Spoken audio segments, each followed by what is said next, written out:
Nous sommes à l'atelier de Anne. Je suis avec Anne. Bonjour Anne. Bonjour. Ici, c'est le paradis des fleurs avec vous et des belles plantes. On essaye. Parlez-nous un petit peu de votre passion et aussi de votre trophée que vous avez reçu il y a déjà quelques années. Les années passent effectivement, mais je suis passionnée depuis toute petite de fleurs. Je faisais des petits bouquets, des petites créations florales, des arts créatifs, énormément de peinture, des loisirs manuels, de la broderie, de la couture. On a tout essayé. Et je me suis dirigée tout naturellement vers les fleurs. C'est vraiment quelque chose qui me convient, de pouvoir travailler dans ces couleurs, ces fleurs, cette variété phénoménale. On peut s'éclater, on arrive vraiment à faire de très belles choses. Ensuite, je me suis passionnée pour les concours. J'ai réussi les qualifications régionales, nationales, donc je suis meilleure apprentie de France, donc Bravo. en 2008. Il faut le dire, il faut le dire. C'est vrai, c'est important.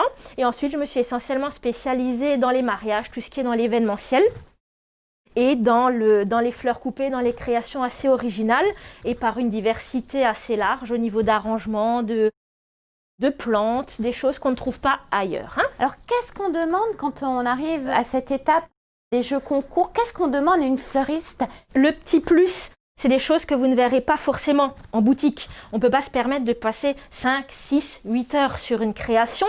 On est vraiment sur le petit plus du bijou floral, des petits éléments minutieux. Ça se résume vraiment à la haute couture. Quand on passe un concours, on essaie vraiment de chercher l'excellence. Et la petite chose en plus, c'est justement ce petit grain de folie, ce momenté qu'on ne peut pas prévoir à l'avance. C'est vraiment, ça nous sort des mains en fait. On va parler des fleurs de saison, oui. Anne, des fleurs qui se conservent facilement à la maison. On rentre dans la période automnale. Tout à fait, qu'est-ce que vous nous conseillez? Dans une période automnale, ça va vous paraître rigolo, mais on travaille essentiellement tout ce qui est les choux.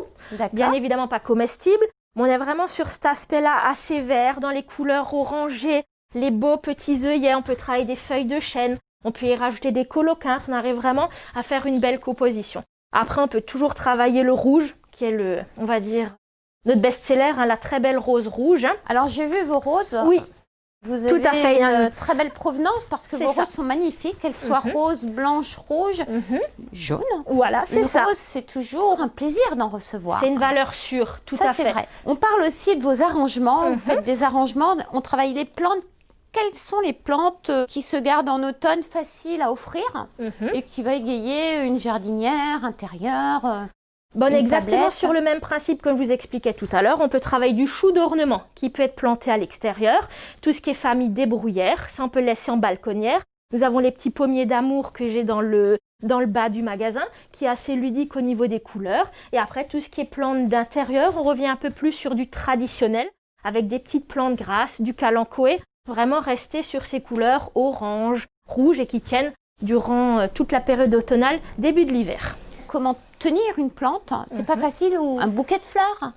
Moi, je dis, il n'y a rien de compliqué. Quand on reçoit un beau bouquet, on ne sait pas depuis combien de temps la personne qui vous l'offre là dans la voiture. Première des choses, on recoupe les tiges avec un bon couteau.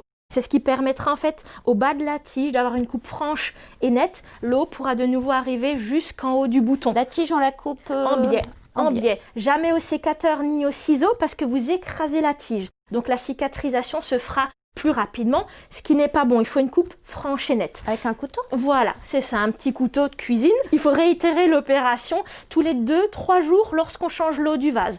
Pas besoin de mettre d'additifs, rien du tout, de l'eau tempérée et c'est tout.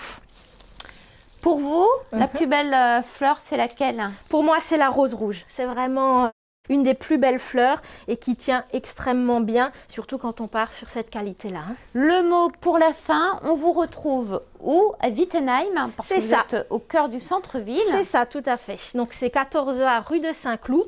On se situe sur un axe très passant juste à côté de la poste. Votre page Facebook? Tout à fait, donc qui est accessible. On a une page et un compte Facebook. Vous pouvez nous mettre des commentaires, des petits mots. Vous nous passez commande et vous verrez également nos cours d'art floral qui sont listés sur cette page. Anne, c'est vraiment la passion ici. On peut même prendre des cours, c'est génial. Et puis on se dit à bientôt. Merci à vous. Merci.